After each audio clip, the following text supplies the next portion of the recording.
ரோமையர் 8வது அதிகாரம் 26ஆம் வசனத்தில் இருந்து 30ஆம் வசனம் வரை. சகோதர சகோதரிகளே, தூய ஆவியார் நமது வலுவுற்ற நிலையில் நமக்கு துணை நிற்கிறார். ஏனெனில் எதற்காக எப்படி நாம் இறைவனிடம் வேண்டுவது என்று நமக்கு தெரியாது. தூய ஆவியார் தாமே சொல் வடிவம் பெற முடியாத நம்முடைய பெருமூச்சுகளின் வாயிலாய் நமக்காக பரிந்து பேசுகிறார். உள்ளங்களை துருவி ஆயும் கடவுள் தூய ஆவியாரின் மனநிலையை அறிவார். தூய ஆவியாரும் கடவுளுக்கு உகந்த முறையில் இறைமக்களுக்காக பரிந்து பேசுகிறார். மேலும் கடவுளிடம் அன்பு கூறுபவர்களோடு, அதாவது அவரது திட்டத்திற்கு ஏற்ப அழைக்கப்பட்டவர்களோடு, அவர்கள் நன்மைக்காகவே ஆவியார் அனைத்திலும் ஒத்துழைக்கிறார் என்பது நமக்கு தெரியும். தம்மால் முன்பே தெரிந்து கொள்ளப்பட்டவர்கள் தம் மகனின் சாயலுக்கு ஏற்றவாறு இருக்க வேண்டும் என கடவுள் முன்குறித்து வைத்தார். அச்சகோதரர் சகோதரிகள் பலருள் தம் மகன் தலைப்பேரானவராய் இருக்க வேண்டும் என்றே இப்படி செய்தார். தாம் முன்குறித்து வைத்தோரை அவர் அழைத்திருக்கிறார்.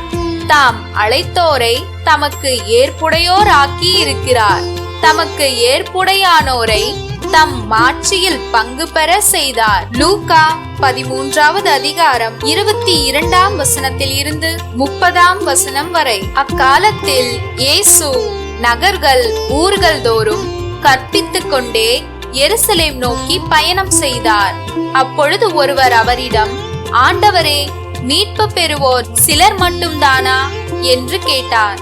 அதற்கு அவர் அவர்களிடம் கூறியது, இடுக்கமான வாயில் வழியாக நுழைய வருந்தி முயலுங்கள். ஏனெனில் பலர் உள்ளே செல்ல முயன்றும் இயலாமற் போகும். வீட்டு உரிமையாளரே, எழுந்து கதவை திறந்துவிடும் என்று கேட்பீர்கள்.